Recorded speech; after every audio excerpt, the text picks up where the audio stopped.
औरंगजेब का समर्थन इस महाराष्ट्र में कोई सहन नहीं करेगा, उसका महिमा मंडल कोई सहन करेगा नहीं। औरंगजेब की कब्र को लेकर पनपे विवाद ने नागपुर में कैसे इतनी बड़ी हिंसा का रूप ले लिया, इसकी जांच में पुलिस लगातार एक्शन मोड में है। हिंसा की आग में नागपुर को झुलसाने वाले वो लोग आखिर कौन थे, इसकी प्लानिंग कैसे की गई और इतने सारे पत्थर कहां से आए? क्या ये एक सोची समझी साजिश थी? महाराष्ट्र के नागपुर में सोमवार रात हिंसक झड़प देखने को मिली। औरंगजेब की कब्र को लेकर दो गुटों के बीच हिंसा इतनी फैल गई कि घरों और वाहनों में आगजनी तक हो गई और नागपुर में महाल से शुरू हुई हिंसा हंसपुरी तक फैल गई। नागपुर पुलिस ने अब तक हिंसा में शामिल 50 से ज्यादा लोगों को अरेस्ट कर लिया है। इलाके में कर्फ्यू भी लगा है। हालांकि अब इंटरनेट सेवाएं फिर से चालू कर दी गई हैं। सिचुएशन अभी कंट्रोल में है और शांतता है। तो इसमें लगभग 50 से ज़्यादा लोगों को हमने इसमें कस्टडी में लिया है। वहाँ पे हमारी पुलिस थी शुरू से। किसी को कोई नुकसान नहीं हुआ है फिज़िकली। अगर हम देखते हैं तो इसमें इनफैक्ट पुलिस बिल्कुल आगे थी। एक तो हम जो कर रहे हैं कि कर्फ्यू है, उसके बाद में जैसे सिचुएशन ठीक होती है जो लोग इसमें उनके ऊपर कार्रवाई होगी। दूसरा, इस तरह की कोई इंसिडेंट दोबारा से ना हो तो सभी लोगों को से एक मीटिंग भी की जाएगी इसके बाद में। अभी सिचुएशन पीसफुल है नागपुर शहर में और हमने कुछ एरियाज़ में कर्फ्यू लगाया। लगभग 11 जो हमारे पुलिस स्टेशन हैं जो कि मिक्स लोकेलिटीज़ में है, उसके आसपास हैं और सिचुएशन अभी कंट्रोल में है और शांतता है। हालांकि पुलिस ने बताया कि दंगा भड़कने की वजह महज एक अफवाह बनी, लेकिन क्या वाकई में महज एक अफवाह दो पक्षों के बीच इतना बड़ा बवाल खड़ा कर सकती है कि शहर में कर्फ्यू लगाने जैसी नौबत आ जाए?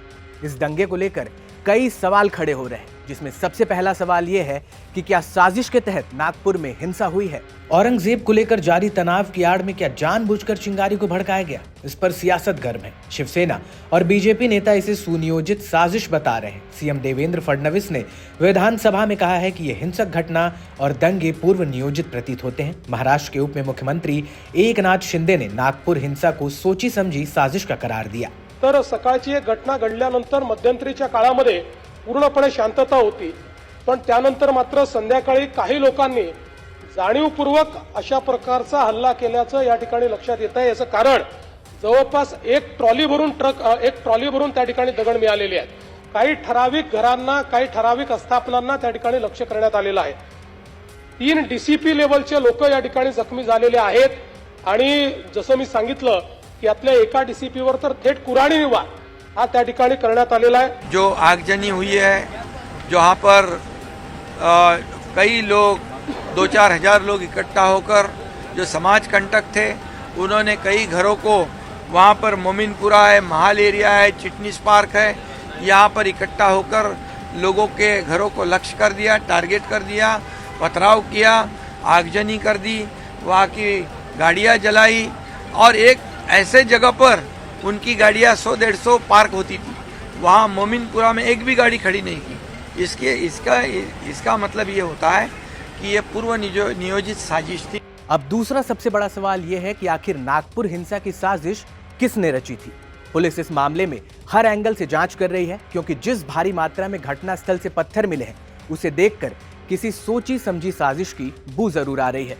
क्या इसका एक बड़ा कारण विश्व हिंदू परिषद का औरंगजेब की कब्र को हटाने को लेकर प्रदर्शन करना भी था? विश्व हिंदू परिषद और बजरंग दल ने कुछ दिनों पहले ही यह ऐलान कर दिया था कि वो औरंगजेब की कब्र को हटाने के लिए 17 मार्च को पूरे महाराष्ट्र में विरोध प्रदर्शन करने वाले हैं।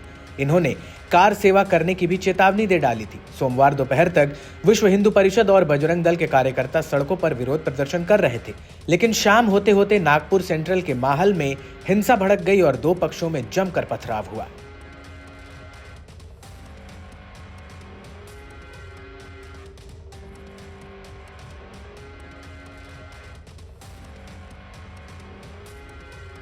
नागपुर में फैली हिंसा में साजिश के सबूत न्यूज 18 की टीम को मिले। जिस जगह विश्व हिंदू परिषद का आंदोलन चल रहा था, उससे महज 100 मीटर की दूरी पर एक गली के अंदर दूध के कुछ कैरेट में पत्थर भरे हुए मिले। इस तरह की कई घरों की छतों पर भी पत्थर जमा थे। इन पत्थरों को जमा करके पहले से ही रखा गया था और पथराव करने वाले लोगों तक कैरेट में भरकर पत्थर पहुंचाए जा रहे थे।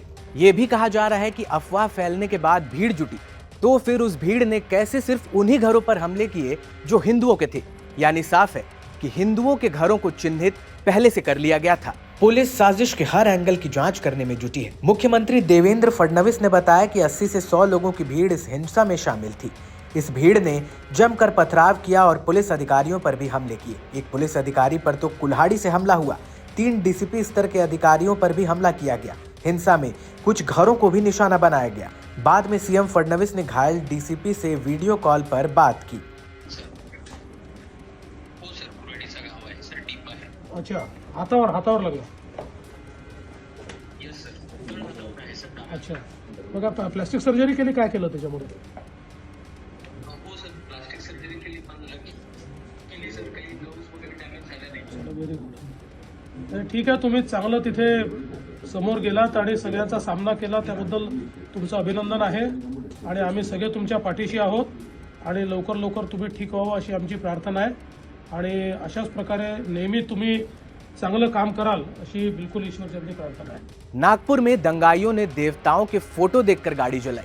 इससे पहले उन्होंने सबूत मिटाने की कोशिशों के तहत सीसीटीवी कैमरे भी तोड़े थे और हिंसा से पहले धार्मिक नारेबाजी कर हिंदुओं को भड़काने की खूब कोशिश की।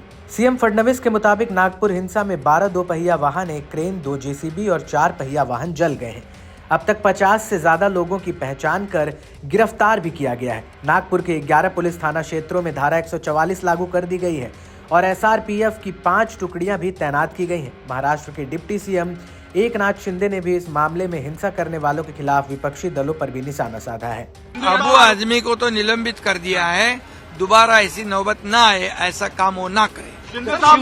और औरंगजेब का समर्थन इस महाराष्ट्र में कोई सहन नहीं करेगा, उसका महिमा मंडल कोई सहन करेगा नहीं।